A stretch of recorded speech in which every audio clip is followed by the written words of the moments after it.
A gente conversa agora com o doutor José Montal. Ele é médico e também diretor administrativo da Associação Brasileira de Medicina de Tráfego. A gente vai falar um pouco sobre essas mudanças no Código Brasileiro de Trânsito que aconteceram recentemente. Doutor José Montal, boa noite, boa tarde ainda, né? Seja bem-vindo. Não estamos ouvindo. Será que está no mute? Tá certo. Agora ok, agora ok. Opa, Ouvi um agora som. de Boa novo. tarde, Boa tarde. amigos. Pronto. Tudo bem? Está tudo indo dentro Estou do ouvindo possível? baixinho vocês aí. É, tá com eco a ligação, mas vamos assim, a gente vai ajeitando Ajustando. com o fluir do trânsito, né? No tráfego, a gente vai melhorando, Está engarrafado o trânsito aí. por enquanto. Mas vai abrir. E como foi que a Associação Brasileira de Medicina de Tráfego avaliou essas mudanças ocorridas recentemente no Código Brasileiro de Trânsito, ou no Código de Trânsito Brasileiro? James, a gente avalia como sendo uma evolução natural das coisas, não é? Essa constatação, por exemplo, de que o acidente não é acidental, que ele tem causas, e causas, inclusive, que não são acidentais, são preveníveis, né? A medicina de tráfego se caracteriza até pela identificação dessas causas, né? E esse código está levando em conta, essa nova mudança aqui na lei do trânsito, está levando em conta essa evolução. Hoje, a medicina do tráfego é uma realidade tão imensa que, se você imaginar a curva de mortalidade no trânsito do Brasil, a grande inflexão, a grande redução de acidentes aconteceram em função de estudos científicos da medicina do tráfego. Um deles foi com a diretriz do álcool, né? A lei seca chamada, que ali diminuiu em 30% o número de mortes no trânsito. Para você ter uma ideia, aqui em São Paulo, a Eletropaulo, a concessionária de energia, chegou a diminuir em quase 30% a troca de postos em função de acidente de trânsito, né? E esse código agora, de uma maneira que a gente considera épica até, porque o presidente vetou o artigo que exigia conhecimento do médico para poder fazer esse papel de guardião da porta de entrada do exame de aptidão para ser motorista. Ele vetou isso, então a gente já ficou sem... Mas depois a gente percebeu que isso realmente é algo comum assim, na estratégia do governo, né? Ele pensa na desburocratização, na flexibilização, mas na epidemia do trânsito, por exemplo, o trânsito é a primeira causa de morte, o acidente de trânsito, sinistro de trânsito, como a gente prefere chamar, porque ele nunca é acidental realmente, é a primeira causa de morte entre os 5 e os 30 anos. Ou seja, é algo que a sociedade tem que se preocupar, tem que olhar com atenção. Tá? E essa mudança que houve, a queda do veto pela compreensão que o parlamento teve da importância do tema, foi uma vitória da sociedade brasileira, realmente, né?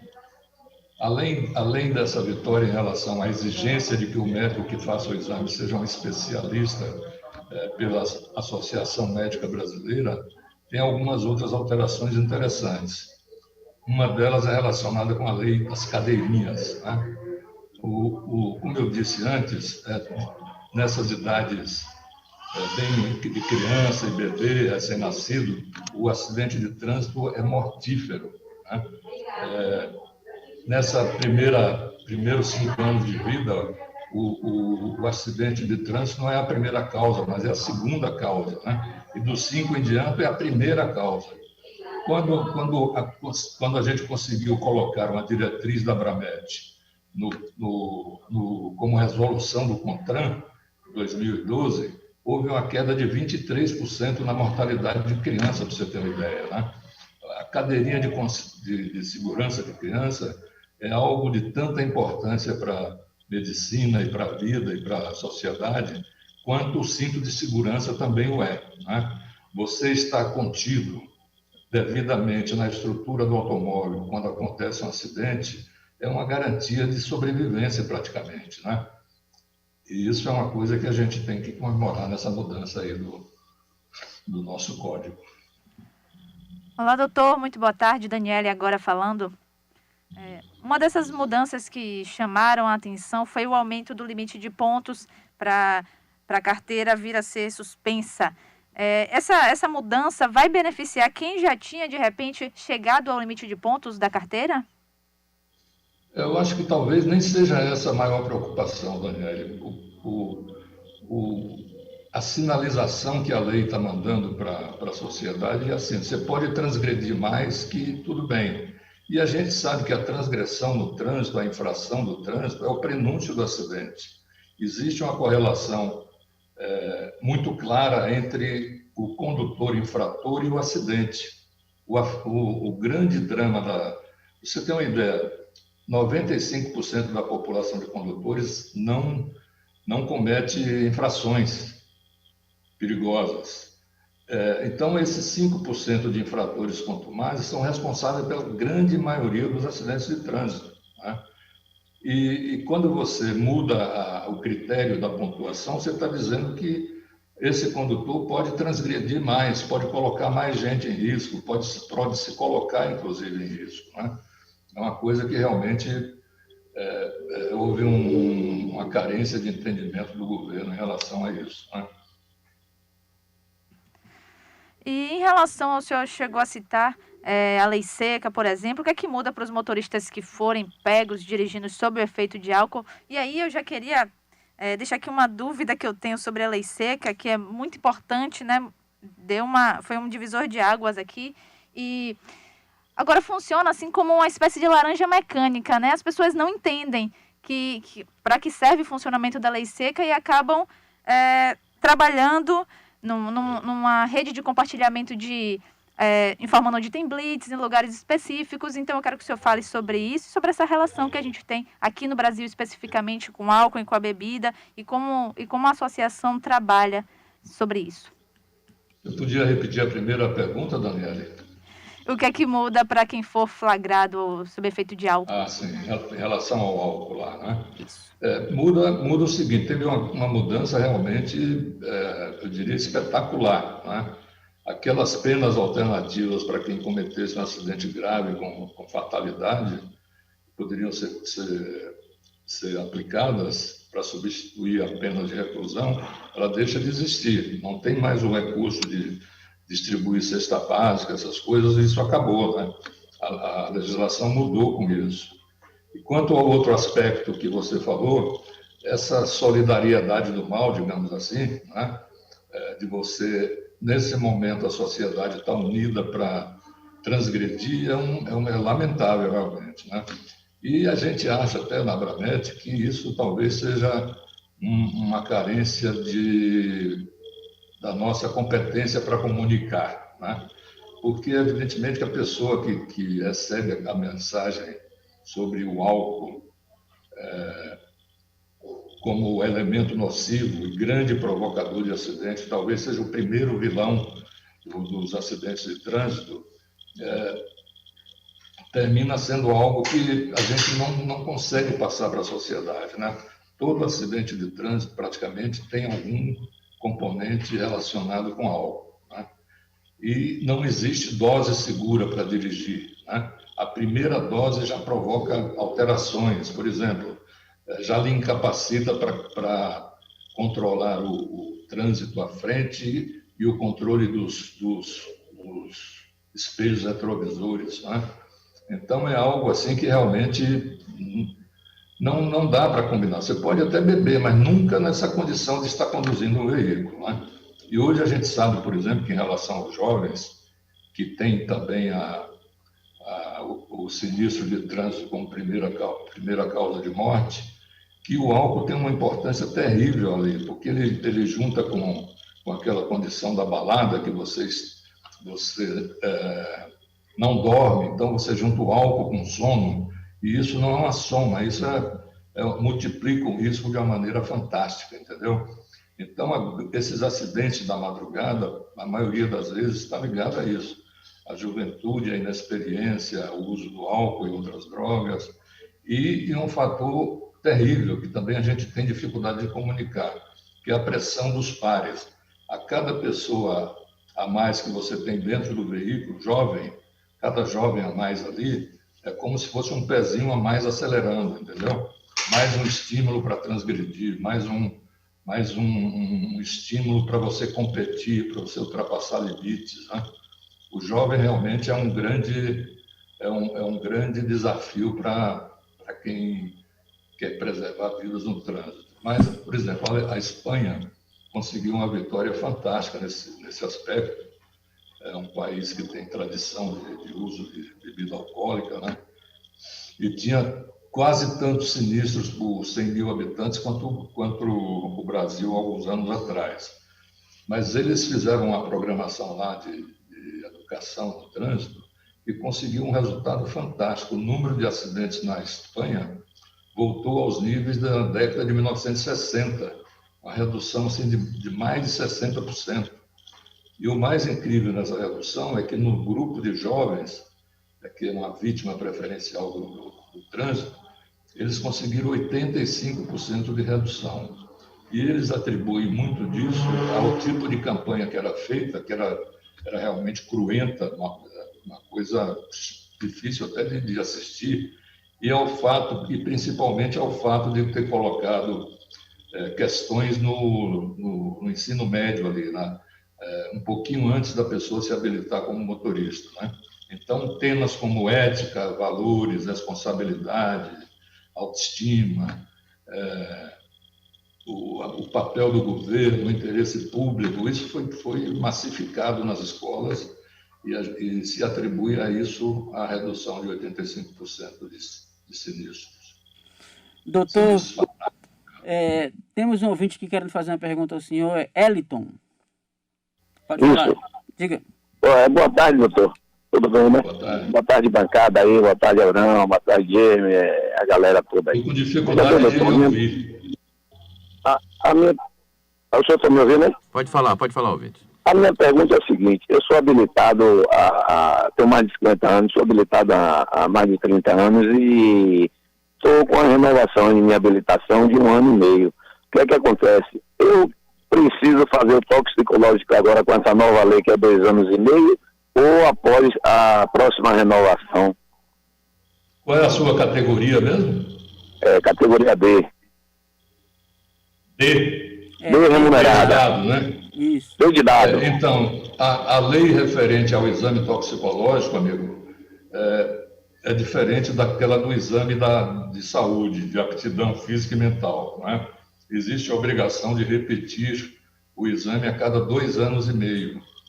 E agora, inclusive, de uma maneira que ficou difícil para o condutor que não fizer. Porque como está no sistema essa informação, se fez ou não fez, o laboratório encaminha diretamente para o Denatran isso. Se você não fizer, sua carta é automaticamente cassada por 90 dias inicialmente, até você fazer o exame, inclusive, né? Então, dos 18 aos 70 anos, de 2 anos e meio em 2 anos e meio, você precisa repetir o exame toxicológico. Tá? E isso tem uma lógica interessante, que é a seguinte: quando você constata que aquele condutor é usuário de droga, talvez a única maneira de você admitir que ele volte a dirigir com segurança é exatamente por meio da comprovação de que ele não mais faz o uso daquela substância psicoativa nociva, né? Então, nesse sentido, essa periodicidade se ajusta bem ao fato de a droga, a exemplo do álcool, que também é uma droga, ser um componente decisivo na gênese do acidente de trânsito. Então, no seu caso, por exemplo, eu aconselho que você faça realmente. Não tira, não pode nem dizer que não tira nenhum pelo de você, porque tira, né, para fazer o exame no cabelo que faz. Mas é bom tirar esse cabelo, porque ele garante a possibilidade de você não estar sob o efeito de droga quando está dirigindo, e também, como é uma questão social, é um exame de saúde pública mesmo, né? Possibilita que você trafegue com mais tranquilidade e quase na certeza de que não vai ter nenhum motorista drogado ao seu lado. Agora, doutor, a gente sabe que o trânsito mata não apenas por negligência, contra a vida dos outros ou por acidente, mas no dia a dia o trânsito acaba exigindo do corpo humano um esforço às vezes descomunal, especialmente para algumas categorias, os motoristas profissionais, caminhoneiros, os taxistas e hoje uberistas, motoristas de aplicativo. O senhor, como médico, assim, quais são as maiores ocorrências sobre essas categorias, assim, no sentido de doenças associadas à constância da vida no volante? James, essa é uma pergunta de extrema relevância, fundamental. Talvez seja do ponto de vista da possibilidade da medicina ajudar a diminuir a sinistralidade, essa questão é transcendental. Veja bem, dirigir é uma condição que exige que você dedique toda a sua atenção ao ato de dirigir realmente, né? Você é como jogar tênis, você não pode esquecer a bolinha, senão você vai perder a jogada, né? Você tem que estar atento sempre. A condição de tráfego muda a cada minuto, e isso é o que implica no risco realmente, né? A condição médica em função dessa dedicação da atenção total a todo momento, faz com que o organismo sofra com isso, né? Você tem uma ideia, James, depois de 8 horas de direção contínua, a chance de você se acidentar é equivalente àquela de você dirigir embriagado. Ela dobra a possibilidade do sinistro, entendeu? Então, se você tem alguma condição, alguma comorbidade, por exemplo, diabetes, né, que é outro grande fator de risco para o trânsito, principalmente o diabético que sofre com hipoglicemia, no caso, né? Isso também tem um peso terrível. As doenças cardiovasculares, a hipertensão. A hipertensão, inclusive, é uma coisa muito interessante, porque talvez seja a mais simples das doenças do sistema cardiovascular que você pode diagnosticar e controlar, né? Existem medicações muito eficazes, a mudança de estilo de vida é muito positiva e, por outro lado, ela é o grande causador de problemas circulatórios, tanto no cérebro, como no coração, como nos rins, né? Então,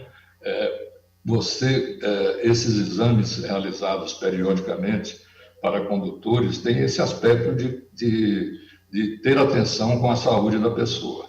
Para você ter uma ideia, cerca de 13 a 15% dos acidentes são diretamente relacionados a condições médicas como essa: diabetes, acidente vascular cerebral, infarto, síncope, né?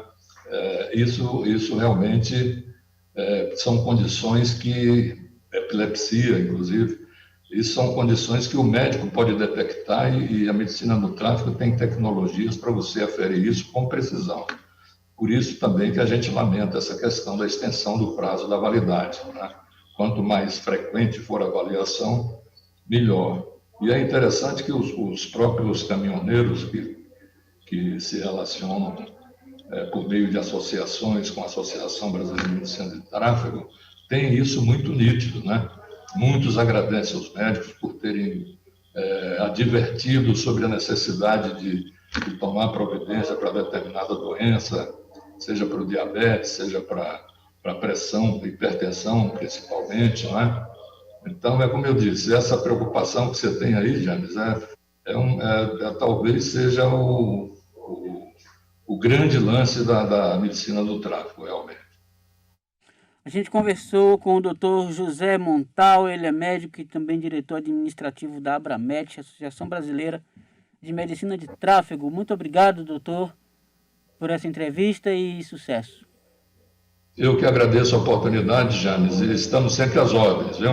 A gente acha que vocês da comunicação representam um papel de grande relevância no convencimento da população sobre hábitos seguros.